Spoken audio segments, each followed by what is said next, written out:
Hello dear students, मैं चैन sir आपके अपने इंस्टीट्यूट चैनल पर आपका स्वागत करता हूं।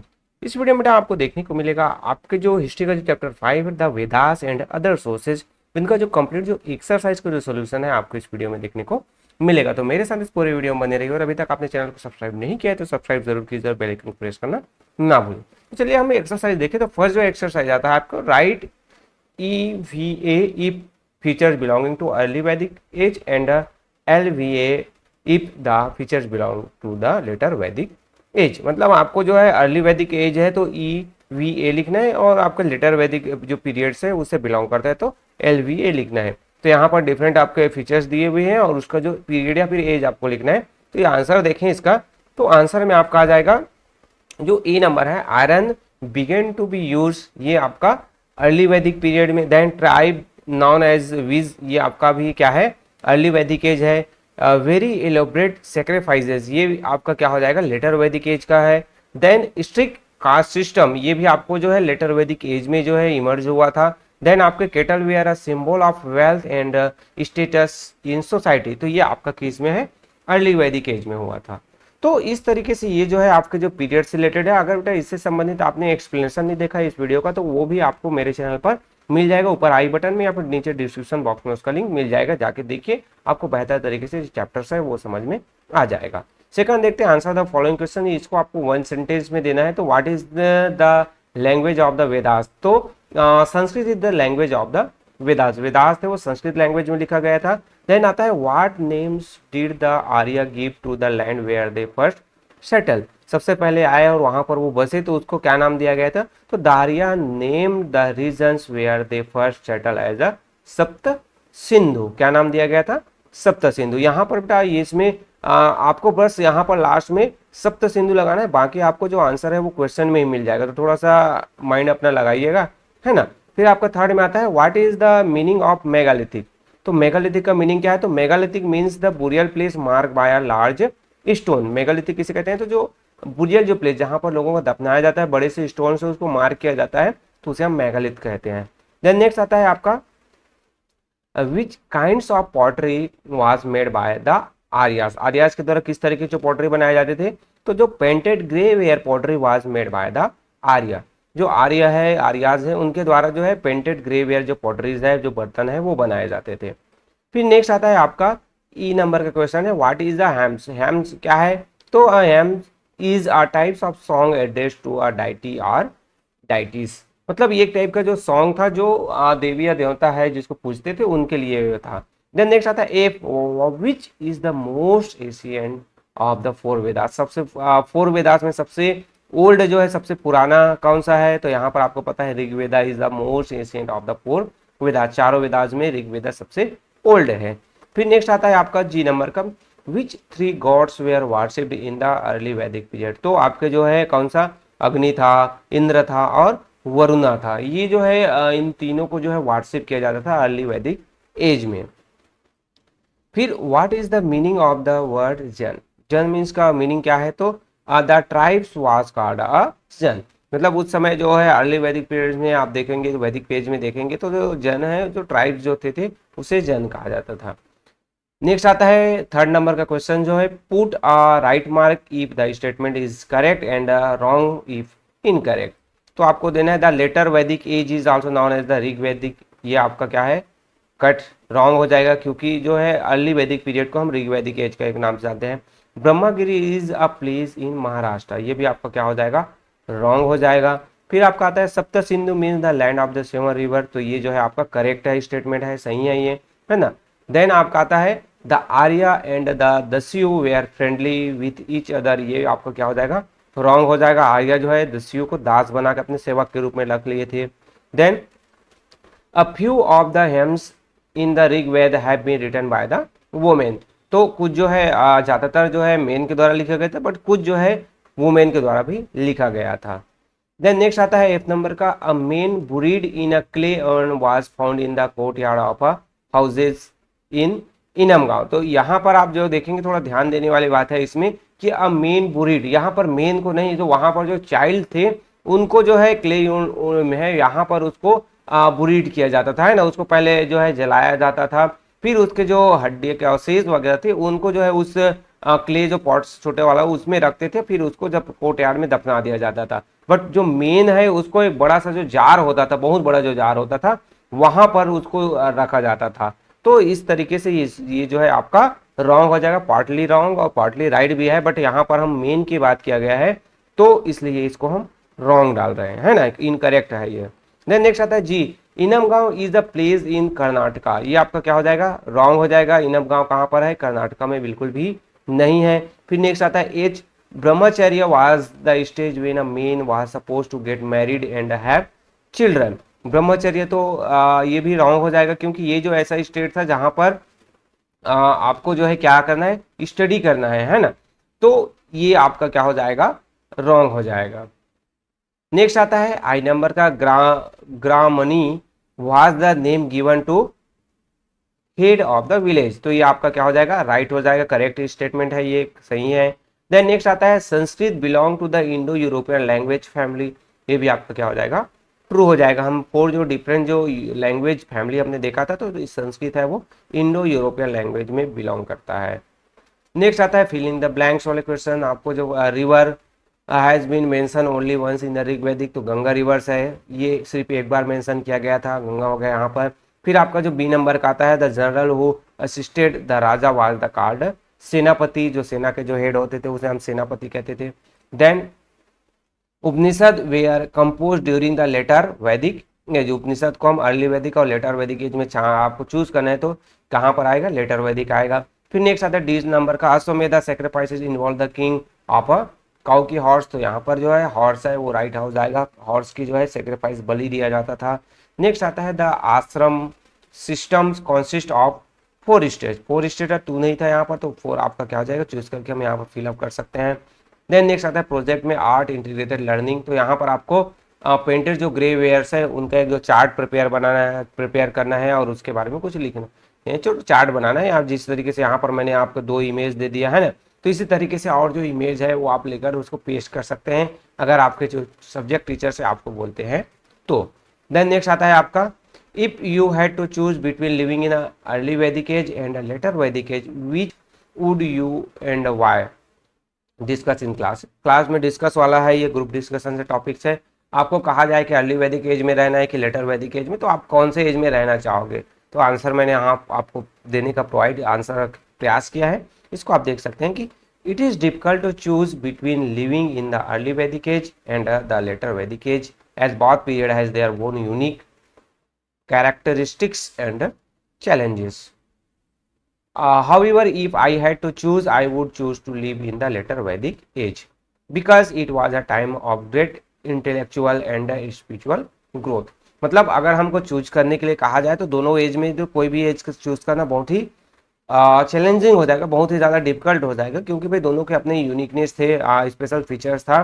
बट अगर मुझे कहा जाए तो मैं जो है जनरली आई हैव चूज, मैं लेटर वैदिक एज में रहना चाहूँगा। क्यों, क्योंकि वहाँ पर जो है बहुत सारे जो इंटेलेक्चुअल और स्पिरिचुअल जो डेवलपमेंट वहाँ पर हुआ था, हमने देखा था उपनिषद का जो है इसी एज में हुआ था, जहाँ पर डिफरेंट टाइप के जो बातें हैं उसमें बताया गया था।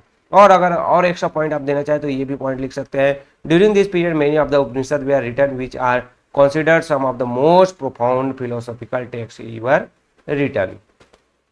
तो इस तरीके से ग्रुप डिस्कशन से रिलेटेड तो पॉइंट्स हैं। देन नेक्स्ट आता है आपका analysing and एवल्यूटिंग।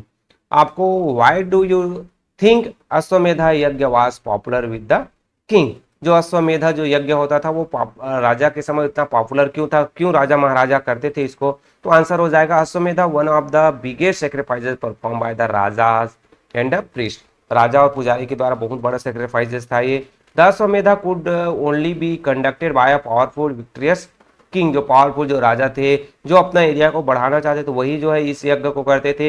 It's object was the equations of power and the glory, the sovereignty over neighbouring provinces, seeking progeny and general prosperities of the kingdoms. मतलब यहाँ पर था कि मेन जो ऑब्जेक्ट हुआ करता था कि राजा अपने आप को ज्यादा पावरफुल दिखाना चाहता था, वो अपने जो नेबरिंग जो प्रोविंसेस है, नेबरिंग जो स्टेट से, उनको वो बताना चाहता था कि मैं जो है पावरफुल। अगर आप जो है चाहते हैं मेरे साथ शामिल होना, मेरे अधीनता, तो ठीक, नहीं तो फिर आपको मेरे से लड़ना पड़ेगा।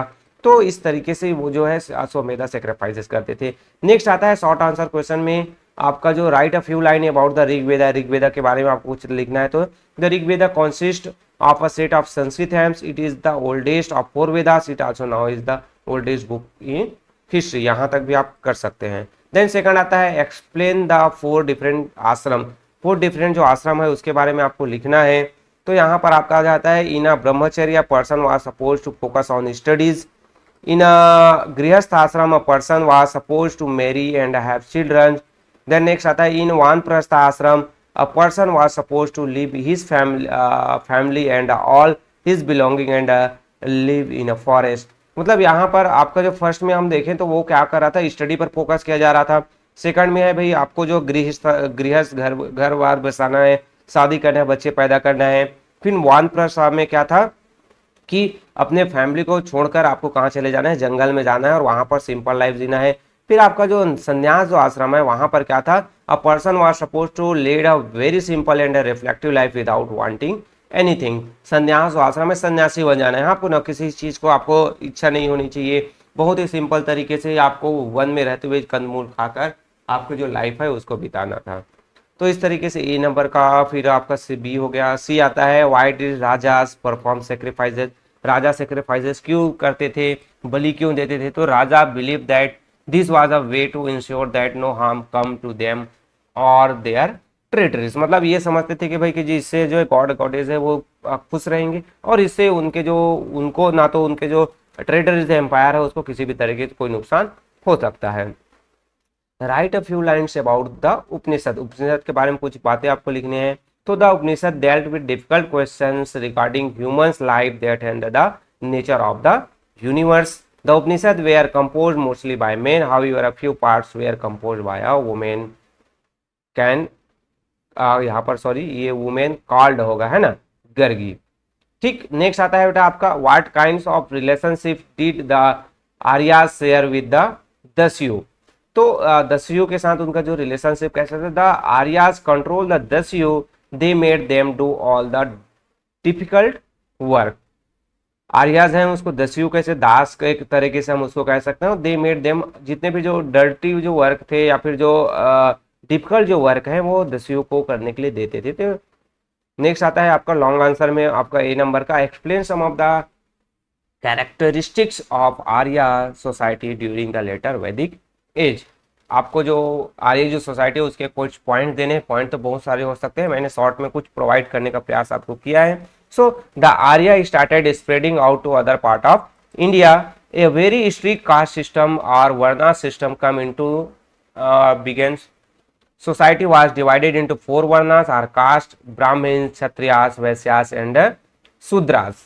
Then next point आता है कि the Raja became more powerful. The Raja was assisted in his job by the Senapati. He also took advice from the पुरोहित। मतलब जो आर्यंस है वो इस समय उनके सोसाइटीज की बात करें तो वो जो है डिफरेंट और इंडिया के जो अदर पार्ट्स में फैलने लगे थे। कास्ट जो सिस्टम हुआ जहाँ पर ब्राह्मण, क्षत्रियास, वैश्यास और शूद्रास हुए, राजा है वो ज़्यादा पावरफुल हो गया इस समय। और जो राजा को असिस्ट करने के लिए उसको जो है सेनापति अपॉइंट किया गया। साथ ही साथ कुछ जो मैटर्स है वहां पर पुरोहित जो प्रीस्ट होते थे वो भी उनको एडवाइस देते थे। Then the rajas began to perform very elaborate sacrifices and rituals. राजा है इस समय बहुत सारे जो सेक्रीफाइसेस हैं और पूजा धर्म यज्ञ वगैरह करने लगे थे। देन नेक्स्ट आता है आपका describe the important finds at Inamgaon. Inamgaon में कुछ कुछ जो इम्पोर्टेंट जो चीज मिला उसके बारे में आपको बताने हैं क्या क्या चीज हुआ है। तो Inamgaon is a place which is now part of Maharashtra. Maharashtra का जो भाग है Inamgaon. The people of this settlement often buried their dead in a pit in the floor of their houses. मतलब जो लोग हैं उस समय क्या करते थे, अपने घर के अंदर ही उनके जो जिनका डेथ हो जाता था उनको वहीं पर ही दफना दिया जाता था। दे वुड ऑल्सो बुरी other object along with the dead person. साथ ही साथ वो जो है जो डेथ हुआ है उनके साथ अदर जो ऑब्जेक्ट है उनको भी क्या करते थे, बुरीड कर देते, उन्हीं के साथ दफना देते थे। इससे रिलेटेड आपको जो एक्सप्लेनेशन जो वीडियो है वहां पर और डिटेल आप जो है बेहतर एक्सप्लेनेशन जो है इस चैप्टर का आप ले सकते हैं।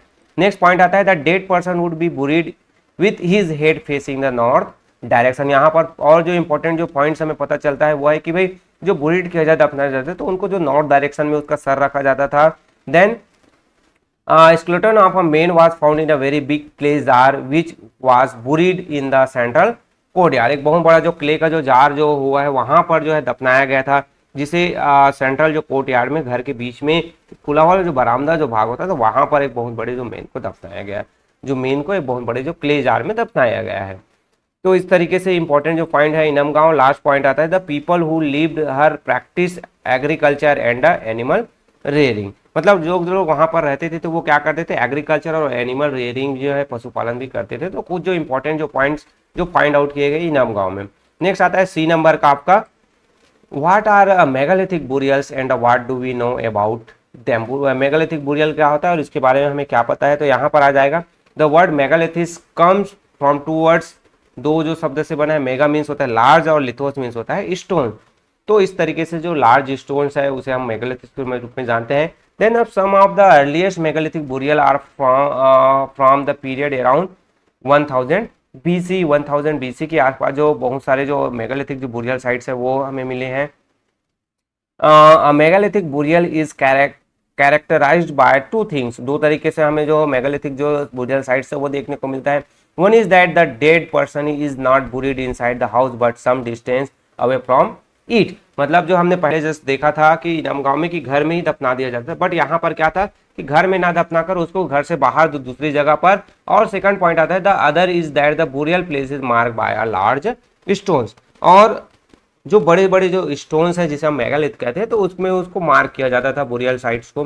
Then in some cases the burial place is mark by circle of many large stones, मतलब कुछ जो ऐसे जो बुरियल जो साइट्स मिले जहां पर जो लार्ज जो बड़े बड़े जो स्टोन्स थे उसका जो सर्कल बना दिया जाता था। तो इस तरीके से मेगालिथिक जो कल्चर है वहां पर हमें बहुत सारी जो चीजें हैं वो हमें जानने को, देखने को, समझने को मिलता है। The burial place could be just a pit dug in the ground और it could be a cist. यहाँ पर क्या था भाई कि जो आपका जो बुरियल जो है प्लेस है उसको गड्ढा खोद दिया जाता था या फिर उसके आसपास जो है घेरा वगैरह बना दिया जाता था। तो इस तरीके से ये जो मेगालिथिक जो कल्चर से रिलेटेड कुछ जो पॉइंट्स हैं वो नोट कर सकते हैं आप। तो यहाँ पर आपका क्या होता है बेटा, ये जो चैप्टर से रिलेटेड आपके जो जितने भी जो एक्सरसाइज थे मीन्स आपके जो हेडेक थे क्वेश्चन आंसर से रिलेटेड वो मैंने यहाँ पर आपको सॉल्व कर दिया। आशा करता हूँ यह वीडियोस आपके लिए बहुत से ज़्यादा हेल्पफुल होगा। अगर वीडियो हेल्पफुल लग रहा है तो आपको चैनल को सब्सक्राइब जरूर कीजिए, इस वीडियो को अपने क्लास फ्रेंड के साथ शेयर कीजिए, और अगर आपने अभी तक बेल आइकन को प्रेस नहीं किया तो प्रेस कर दीजिए ताकि इसी तरीके का और हेल्पिंग वीडियो आपको मिलता रहे। So okay, thank you.